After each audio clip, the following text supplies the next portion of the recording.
Welcome to the Wealthsimple Masterclass. Welcome to the Wealthsimple Masterclass. Yeah. Welcome to the Wealthsimple Masterclass. Come on, Nick. You're about to become an investing genius. Now, if you're watching this, you're at least a little curious about the stock market. Maybe that's because you want to have more money for your retirement or a dream home. And maybe you still want to leave those kids a grand inheritance. Or maybe you realize that saying, I'm buying weed stocks, every time your friends bring up investing is starting to grow old. Now, the stock market is a place where companies like Apple sell tiny pieces of themselves to raise money for all sorts of things.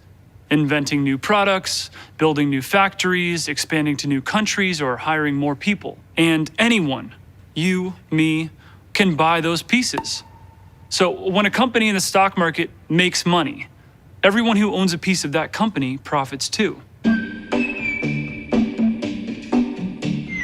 Are you still wondering how the value of a stock is determined? What those little green and red up and down arrows scrolling across the bottom of financial news programs mean? Don't worry, we got you. I got you. I have you in the palm of my hands. Basically, the price or value of each stock is determined by the buyers and sellers in the market, meaning the last price that someone was willing to sell it or buy it for. And if good news happens, like a drug company gets a cool new drug approved that reverses hair loss, stock price should go up.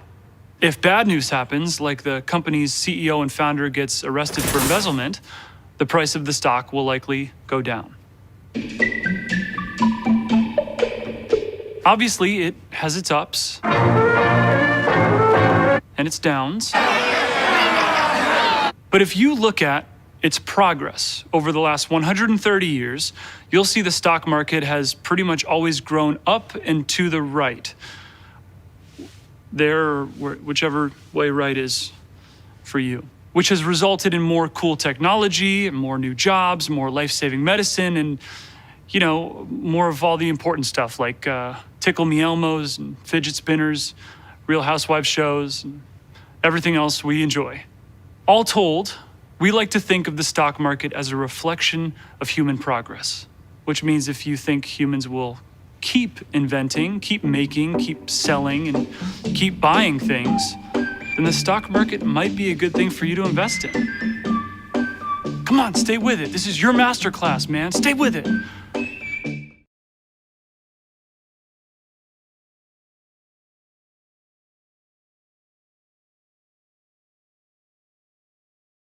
Hi, I'm here to talk to you about investing. Are you walking away? Of course you are.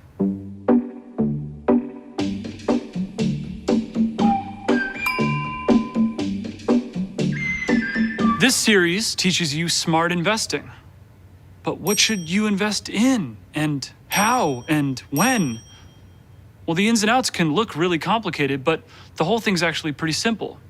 And we'll prove it, or I'll prove it, over the course of the next 43 minutes and 17 seconds, 16, 15, 14. Let's start off by helping you avoid maybe the most common and important mistake. A lot of people think investing is about picking stocks. Hey, this is gonna be the next Amazon.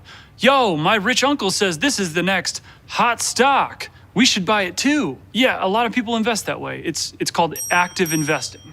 But stock picking is not something for the faint of heart or the inexperienced. Actually, experience is no guarantee of success either. In fact, there's a whole industry out there that charges people tons of money to pick stocks for them. And if you think that's the best way to win at investing, there's a monkey we want you to meet. In 1973, the Princeton University professor of economics, Burton Malkiel, claimed that a blindfolded monkey throwing darts at a list of stock symbols could rival the careful selections of experts. Historically, dart-throwing monkeys haven't just rivaled the experts, they've actually done much better. But don't let the fact that a monkey could do it better discourage you. Research shows that passive investing, the practice of investing in big chunks of the stock market, and holding beats the active traders who pick individual stocks 84% of the time. Did you get that? Pretty much all of the time. It's a bad idea to pick stocks yourself or pay someone to do it for you. Over the past 130 years, the markets have continued to rise despite depressions, world wars, tech bubbles, and real estate crashes. Guess what strategy most investors would have been best off sticking with? You guessed it, the boring old passive strategy of buy and hold, which means you buy stocks and hold them for the long term, regardless of the ups and downs of the stock market. It's best to think long term and not dance in and out by trying to predict stock winners. Alrighty, now that we've dodged that bullet, you now know not to spend your life savings picking stocks. But there's so much more I have to teach you about smart investing. Come on, Nick, keep teaching.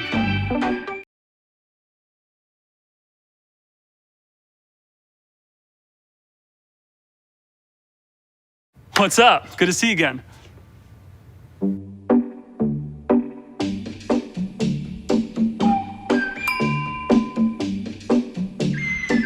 What if you actually have a tidy little sum in your savings account?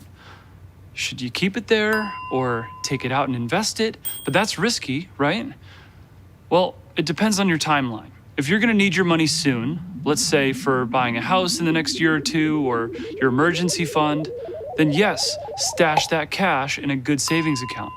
But if you're thinking long-term about retirement, your kid's university, or buying a home further down the road, 10, 20, or 30 years from now, then definitely invest and enjoy the growth of the stock market. Even if you put a high percentage of your income into a savings account, it probably won't be enough for retirement.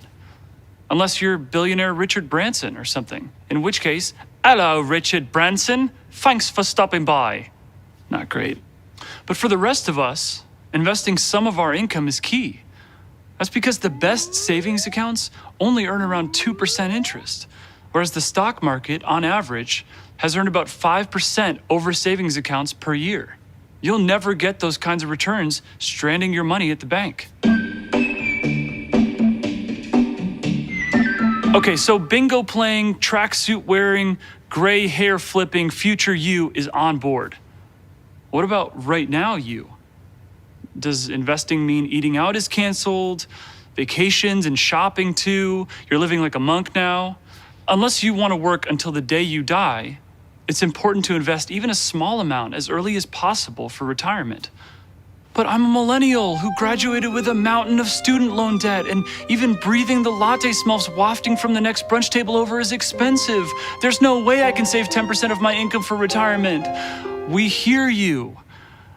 I'm sorry, I don't even know if you talk like that. We don't want to shame anyone. We just want future you to be able to kick back someday and chill and drink all those lattes.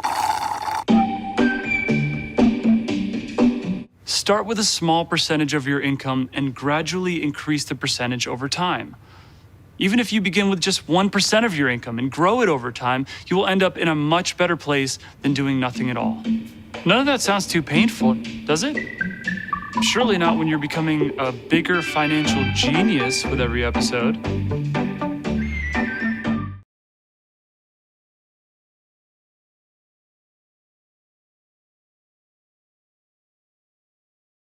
Money. What is it? Where is it? How is it? Why is it? Give me some.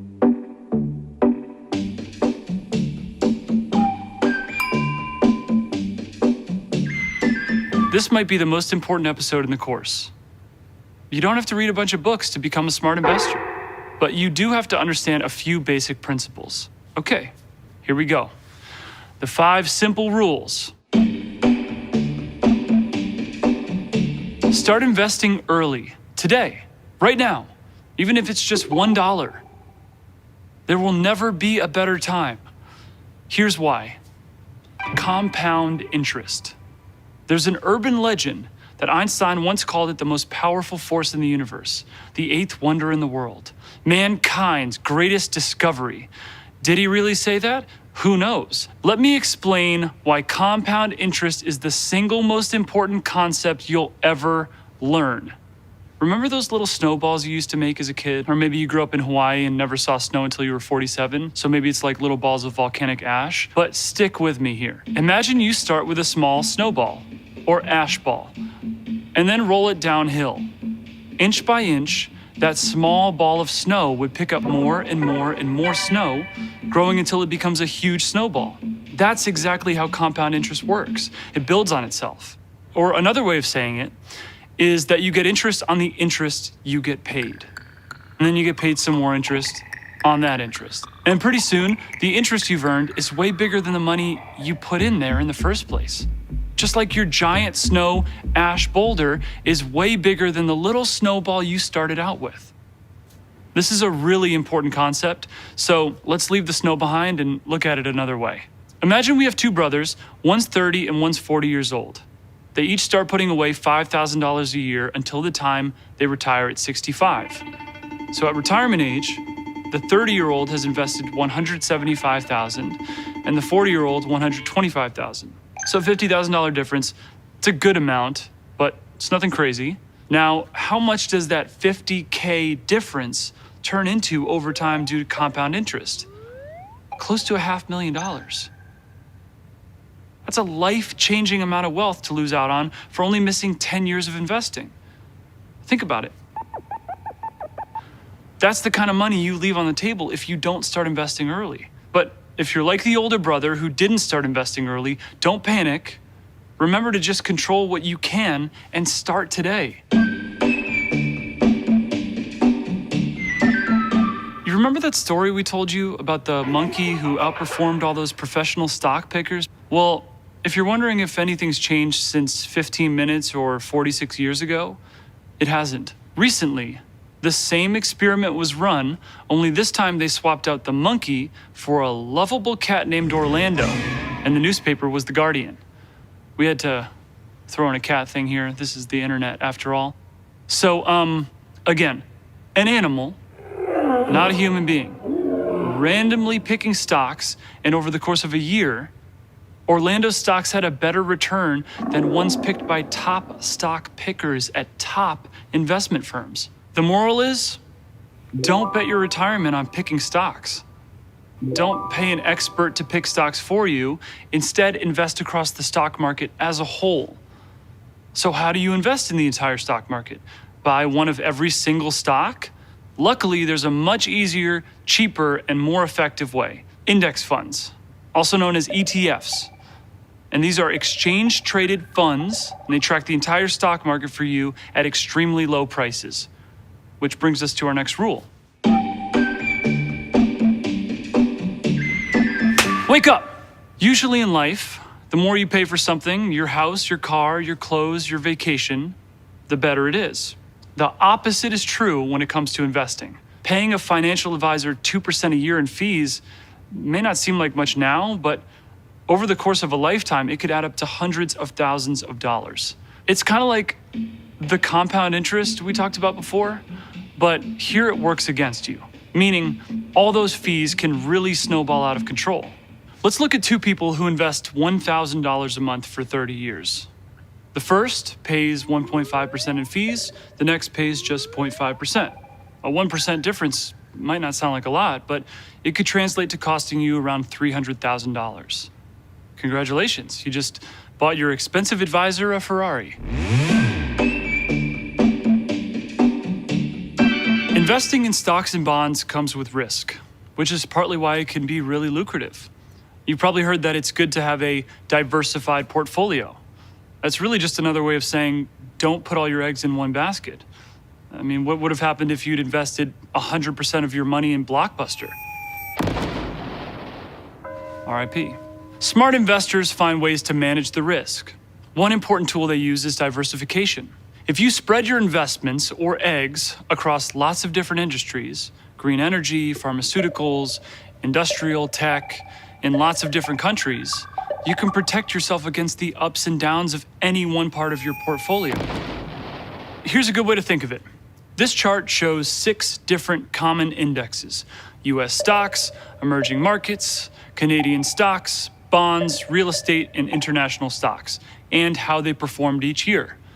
Foreign stocks might not perform as well as emerging market stocks one year, or they might outperform them the next year. But when you invest in a wide range of indexes or diversify your portfolio, you help protect yourself against the year-to-year rises and falls. Remember, a smart investor focuses on what they can control. Here, that means to diversify and stick to their long-term plan. That brings us to the final rule. Emotion is the enemy of smart investing. And when the market's up and down, it's easy to get emotional. The market's up, I made $72. The market's down, where's my damn $72? The world is ending. Sell everything, hide the clam dip. Why am I eating clam dip? I'm gonna get sick. But history has shown that trying to time the market usually leads to worse returns. Don't listen to the entertainers on CNBC who yell, buy or sell. Have the conviction to stick to your plan in both the best and worst of times. Investors who chase performance or run away from losses are doomed. The thing that differentiates good investors from bad investors is simply the discipline to drown out the noise and stick it out for the long run. Now, you might be saying the 2008 recession is hardly noise. You're right. It had a huge impact on a lot of people's life savings and affected the economy for years.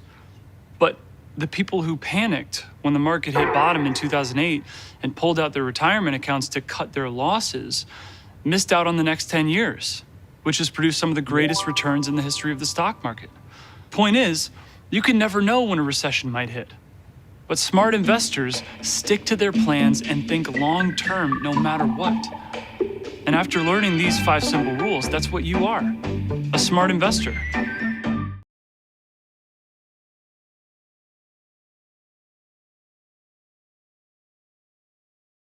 I just killed a kitten. Just kidding, just seeing if you were paying attention. Not a murderer.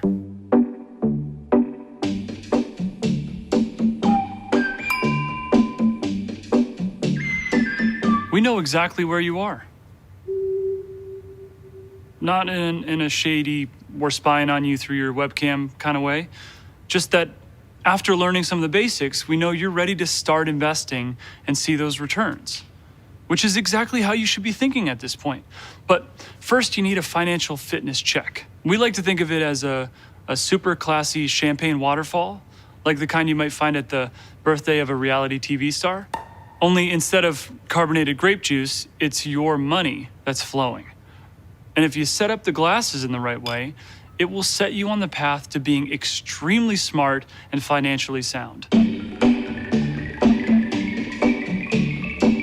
If you have debts with an interest rate above 5%, like on a credit card, you absolutely must pay those off before you do anything else. Why? Well, credit cards charge a lot of interest, as much as 18% or more. Because you'll be paying more in interest than you'd make on pretty much any investment, you'll be losing money by not paying down your debt.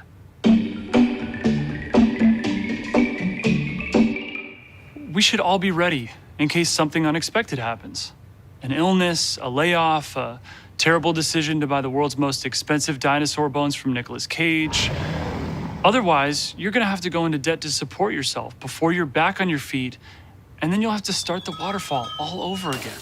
So it's smart to set aside 3 to 6 months of expenses. We recommend 3 months for singles, 6 for families, and to keep it somewhere low risk like a savings account. You're probably thinking, didn't they just spend 15 minutes telling me I should invest?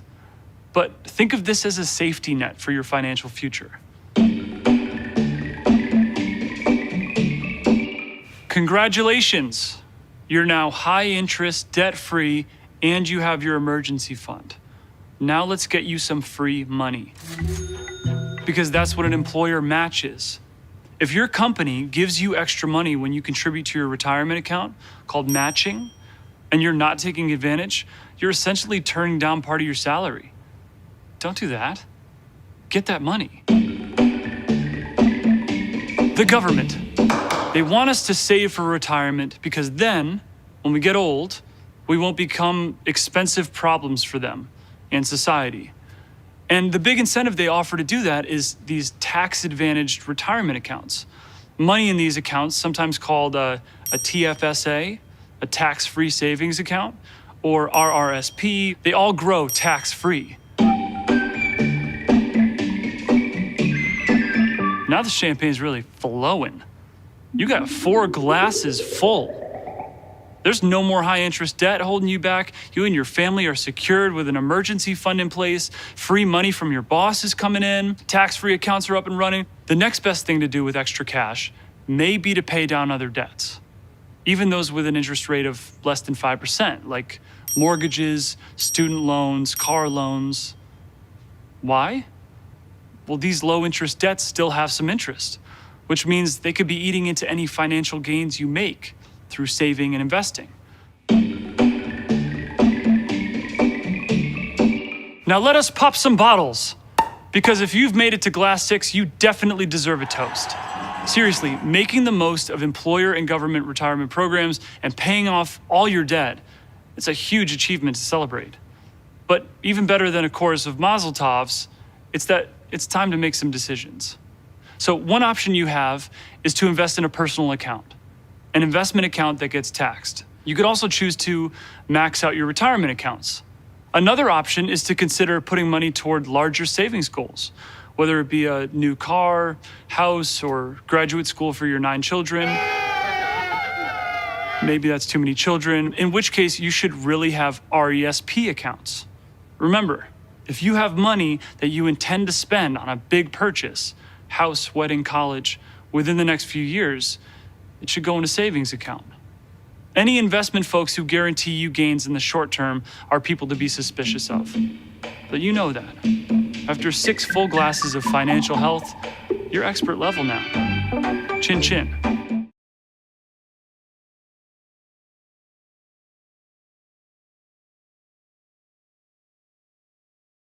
Ugh, finance. So boring. Let's talk about it.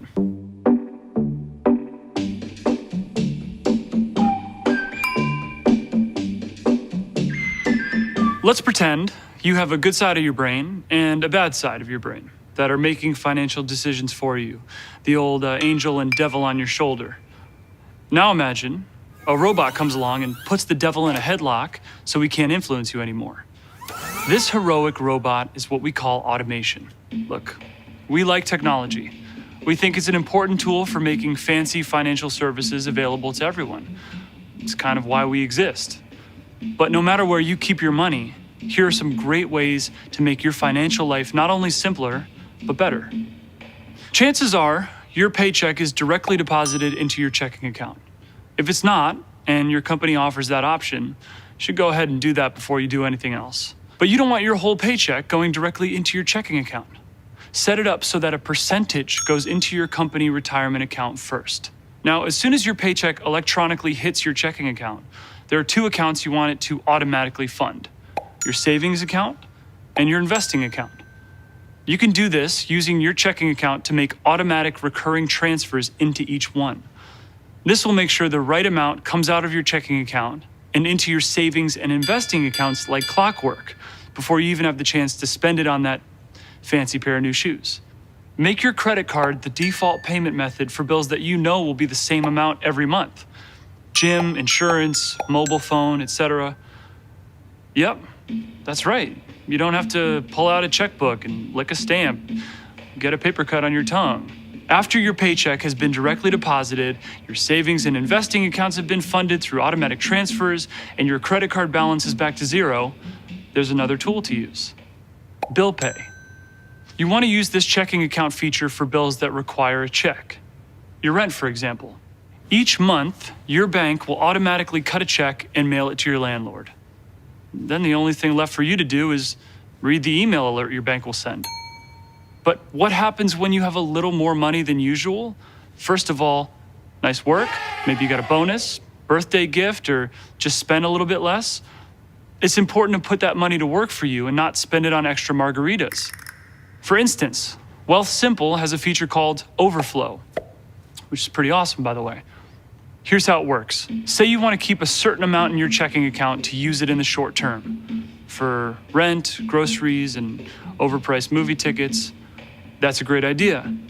What's not great is when you've got more than you need sitting around not earning any interest. With overflow, you decide how much cash to keep in your bank account, and once a month, will automatically move any extra into your Wealthsimple invest or save account. Okay, time out. This is so boring, I'm putting myself to sleep.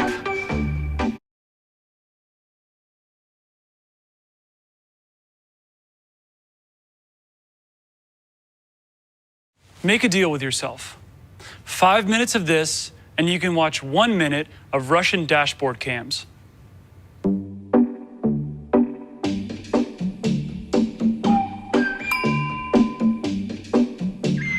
Look at you. You're really doing it. You're investing, and you're smart about it because you know what you're doing. You're harnessing the unparalleled engine of financial growth that is the stock market. You know how to do it. Automated, diversified, long-term investing. And you know when to do it right now. First, there are 2 things you need to consider when deciding who to trust to help you invest, or if you need anyone at all. 1, what you're paying for, and 2, how much you're paying for it. Whether you go with us or someone else, make sure you know what you're paying in fees.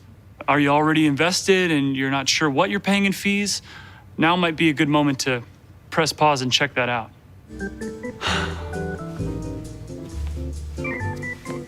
Now, while we can't speak for everyone, we can tell you that Wealthsimple charges a fee that we're 100% transparent about. It's 0.5%. And that goes down to 0.4% for clients who invest $100,000 or more with us. Statistically, those are very small fees for the services we offer. But more importantly, let's look at what that fee gets you. The first thing you get when we invest your money is a very efficient, very sophisticated portfolio, personalized for your needs. How old you are, what you're saving for, when you'll need money, and how comfortable you are with risk. We spend a great deal of time and energy building next-generation portfolios that are diversified. You might be saying, couldn't I just buy a bunch of ETFs and do it myself for less? Sure, you absolutely could. You just have to calculate the right mix of funds for your risk appetite and then buy that balance at regular intervals without letting emotion get involved. When we design a custom portfolio for you, we put your money into many different kinds of investments, and we'll adjust your risk level based on your goals. That's called your asset allocation. But markets never stand still. And as they go up and down, your asset allocation can get all out of whack. So we constantly rebalance your assets for you. We also do something called dividend reinvestment. Now, sometimes the companies in your portfolio give a little kickback to the share owners. This is called a dividend. And rather than blowing your dividends on lottery tickets, we put your dividends right back to work for you so they can earn even more money without you having to make a decision or lift that little finger. We also want to make your account as tax efficient as possible. When the value of an investment goes down, you're allowed to deduct the losses from your taxes. Wealthsimple uses a feature called tax loss harvesting to automatically save you a ton on taxes.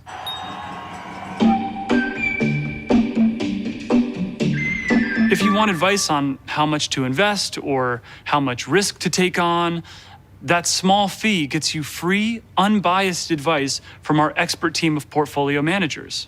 But I guess, if you love Microsoft Excel spreadsheets and tax law and still want to do all the work of maintaining a portfolio, you can. And be sure to check out our other video series, How to Alter the Wills of Rich Relatives.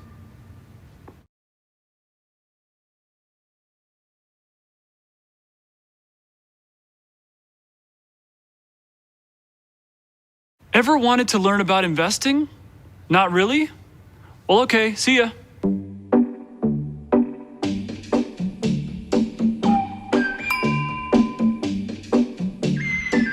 Despite the fact that Hollywood tends to portray everyone involved in the stock market like the Wolf of Wall Street, investing doesn't demand you sell your soul. Seriously, we respect that you're a socially conscious individual. You recycle, you volunteer, you take short showers, you kiss dogs and smile at babies, or vice versa. All in all, you're a responsible resident of planet Earth. That's great. So of course you want to invest with the same principles you live by. Well, thanks to socially responsible investing, your desire to do good doesn't have to conflict with your desire for financial freedom. Here's the score. Like-minded folks with financial expertise created investing opportunities designed to make the world a better place. And by going this route, you definitely won't be going it alone. Socially responsible investing has grown tenfold over the past 20 years. And there's now $22 trillion in SRI assets worldwide, with good reason. Research shows that SRI portfolios have strong performance compared with regular portfolios. Portfolios.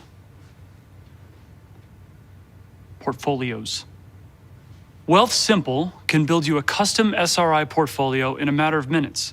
You'll be invested in clean tech companies with low carbon exposure, companies with better gender diversity, companies that help promote affordable housing, so that you get a perfectly balanced portfolio that works for your risk level, whether it's conservative, balanced, or growth, as well as your beliefs.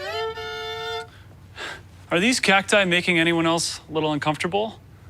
And we make choosing socially responsible investing as simple as turning on a light switch or off.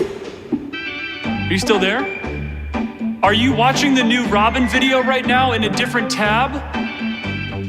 Is it good?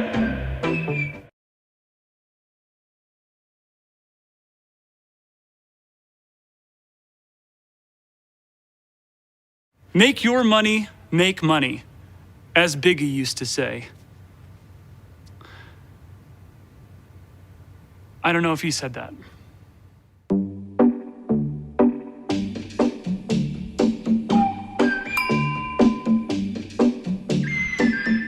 We've spent a lot of time talking to you about diversified portfolios, very sexy, low-cost ETFs, and thinking long-term when it comes to investing. But we know that some people still like buying into companies or industries they believe in, or believe will make them a lot of money. We're not saying you should never do it, but we are saying that it needs to fit in with your overall financial plan, especially when it comes to things like trading individual stocks or buying into cryptocurrencies. For instance, Dogecoin, CryptoKitties, Mooncoin, Satoshi Coin, Panda Coin, Dentacoin, Potcoin, Fedora Coin, Ripple, Zcash, or my favorite, Putin Coin. Whatever. We're not in the speculation business. We have no idea what Tesla stock's gonna do, or if weed stocks will go up in value or up in smoke. We have no idea what Bitcoin's future looks like. Will it go up? Will it go down? Like any speculative investment, there will be great success stories right alongside tragic wipeouts. That's why Wealthsimple's advice will always be consistent, even if it is a bit boring. Focus on long-term, steady growth with a balanced portfolio made up of ETFs that track the market as a whole.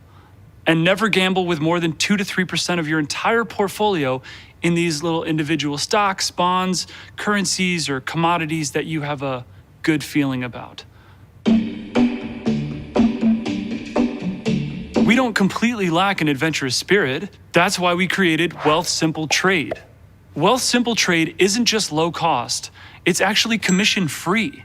What's more, you can do it all from a beautifully designed mobile app. There's no account minimums, and your money is SIPC protected up to $1 million. But again, we don't think stock picking through us or anyone else is the way to build a retirement for future you. Still, there's honestly nothing wrong with wanting to invest in companies that you believe in. Think of it as an extra little champagne glass at the very end of your financial health waterfall, not your nest egg. Come on, Nick, keep teaching them. Yeah, teach them so hard.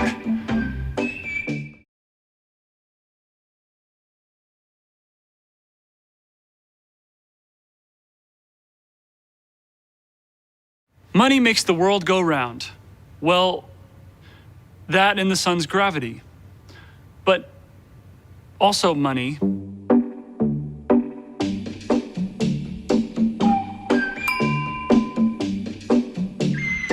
So we're going to give you some conventional wisdom on what it looks like to be financially on track for retirement at any age. What we don't want you to do is freak out if you aren't there yet. Because if we're being really honest, most people aren't on track. And even the ones who are have gotten knocked off the track once or twice by this little thing we call life. Okay, so everybody take a deep breath and hold it. Now slowly let it out. Then take a look at this chart. By age 35, you should have twice your annual salary saved. By age 40, you should have 3 times your annual salary saved. By age 65, you should have 8 times your annual salary saved. The point isn't to throw giant numbers out there and make us all feel terrible about ourselves. There's a formula behind it. It assumes you want to retire at 65 and that you'll need a nest egg to live on for the next 20 or 30 years after you stop working. So these numbers reflect both something you'll want and something we believe you can achieve. The fact is that most people never get a great financial education, so it's rare to see these numbers for the first time and find that you're hitting the mark. We made this course to set you on the right path. And you should have everything you need to start today. But if you still have questions, you can reach out to one of our financial advisors. We're here to help. Because whether you become a client of ours or not, we know you're going to take control and chart your own path to a future of financial freedom. So congrats and thanks for sticking with me until the end. Now go click that Get Started button and I'm going to hop out of this kiddie pool.